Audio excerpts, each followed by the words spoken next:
ఇప్పుడు అందరికి ఉండే $1 మిలియన్ క్వశ్చన్, శివప్రసాద్ గారు ఫలనీగా ఎందుకు మారారు?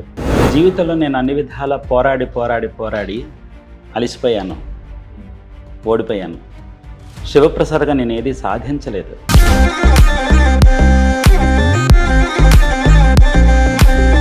కుమారస్వామి, సుబ్రహ్మణ్య స్వామి, ఇంకా 7-8 పేర్లు ఉన్నాయని కూడా ఉన్నాయండి. మీ ఫేవరెట్ దేవుడు, మీ ఇంటి దైవం అని అంటున్నారు. అలాంటి దేవుడి యొక్క బయోగ్రఫీని కానీ ఆ చరిత్ర గురించి చెప్పాలి అని అంటే ప్లీజ్. సుబ్రహ్మణ్యుడు మన కులదైవం, మన ఆరాధ్య దైవం, మన తెలుగు వాళ్ళు పట్టుకొమ్మ. ఆయన ఆరాధన మనకు అందాలంటే ఆయన మీద మనకు అవగాహన కావాలి. అలాగా అరుణగిరినాథర్ అంటారు, ఆయన ఆరుముఖాలని వర్ణిస్తూ ఉల్లాస నిరాకుల యోగ ఇద సల్లాభ వినోదనం నీ అలయో.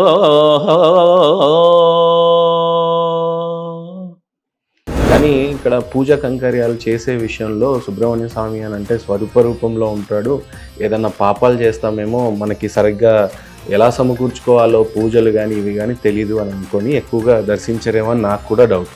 దాని గురించి చెప్పాలి అని అంటే, ఆ అపోహలు దూరం చేయాలి అని అంటే ఏం చెప్తారు మీరు?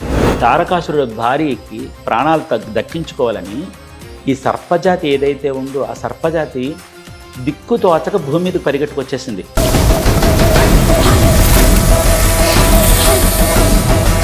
ప్రాణాలు రక్షించుకోవడం కోసం.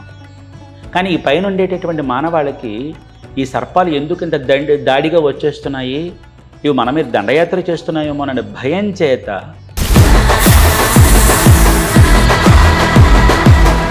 ఆదిశేషుని చూసి, ఆయన అవస్థ చూసి సుబ్రహ్మణ్యుడు అడుగుతారు, ఏమప్ప నువ్వు ఎందుకు ఇంత అవస్థపడి వచ్చావంటే జరిగిన ఇతివృత్తం అంతా చెప్తారనమాట. ఓహో అలాగా ఉండని చెప్పి తాను కూడా ఒక మానవ రూపాన్ని పక్కన పెట్టి మాయా సర్పరూపాన్ని ధరించి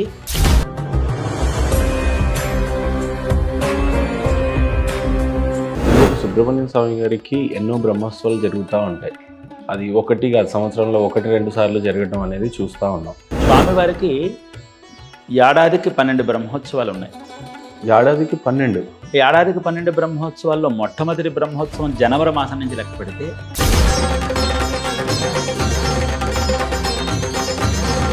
ఏ రోజున స్వామివారిని కొలుస్తాము, ఏ నక్షత్రంలో ఎలా కొలిస్తే బాగుంటుంది?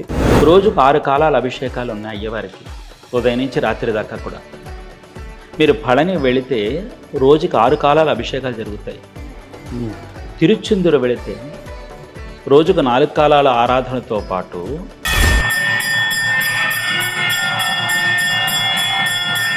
ఎంత విశేషం. శరవణ భవుడు గౌరీసుతుడు జగమంతా తరిహింపచేసే కార్తికేయుని చూడరారమ్మా కావడిలో పాలు తేరమ్మా. చాలా కష్టాలు ఉండినాయి శివప్రసాద్గా ఉన్నప్పుడు, పళనిస్వామిగా మార్చిన తర్వాత నా లైఫ్ మారింది అన్నట్టుగా చెప్పారు. శివప్రసాద్గా నేను ఒక రకంగా చెప్పాలంటే జీవసమాధి అయిపోయాను. అదంతే నా జీవితం అంతే. ఎలా సాగేది సార్ మీ బాల్యం, ఎలా ప్రారంభమైంది? అప్పుడెప్పుడో తెలుస్తున్న వయసులో తండ్రి గారు పోయారు. ఇంకా నేను రూపాయి తెచ్చుకుని పోషించి తల్లిని చూసుకున్నాను వయసులో తల్లిపోయింది.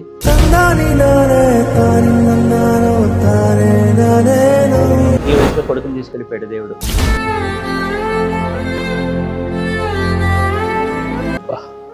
జీవితంలో బాగుపడిందే లేదు. కొడుకు పోయారా మీకు? దేవుడి దగ్గరికి వెళ్ళిపోయాడు. దేవుడు నన్ను తీసుకుపోయినా బాగుండేది, కానీ వాడిని తీసుకెళ్ళిపోయాడు. అంటే భగవంతుడు నేనంటే చాలా ఇష్టం అనుకుంటా, అందుకే నాకు ఏడుపున వరంగా ఇచ్చాడు.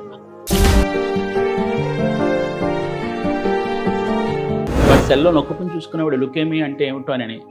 నాన్న ఇదిట నాన్న, ఈ లుకేమియా ఉన్నవాళ్ళు బతకరట, నేను చచ్చిపోతాంట అని పిల్లాడు అలా అంటుంటే గుండెలు పిండేసేవండి.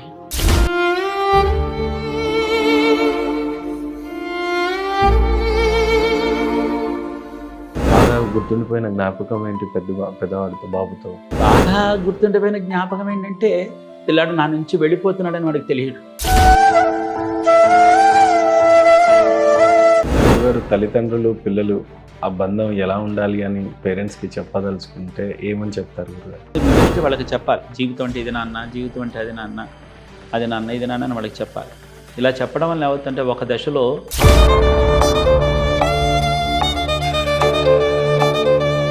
భార్యాభర్తలు పెళ్ళి దీని గురించి చెప్పాలి అని అంటే ఏం చెప్తారు గురుగారు? అంటే భార్యాభర్తలుగా ముందు వాళ్ళ జీవితాన్ని కొనసాగించాలనుకుంటే కనుక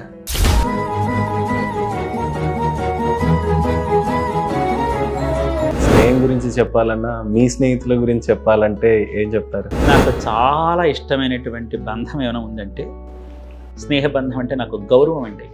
హ్మ్. స్నేహం అవసరం కాదండి, స్నేహం ఆసరా. స్నేహముంటే చాలన్నా ఏది లేకున్నా కలకాలమిట్టా కలిసున్నా. జీవిత ఆశయం అంటూ మీకు ఏమన్నా ఉంది అని అంటే అదేంటి? నేను చచ్చిపోయేలాగా ఆ ఉత్సవాన్ని చేయాలి. కొన్ని లక్షలాది జనం టీవీల మీద కూర్చుని ఆ ఉత్సవాన్ని చూడాలి. వేలని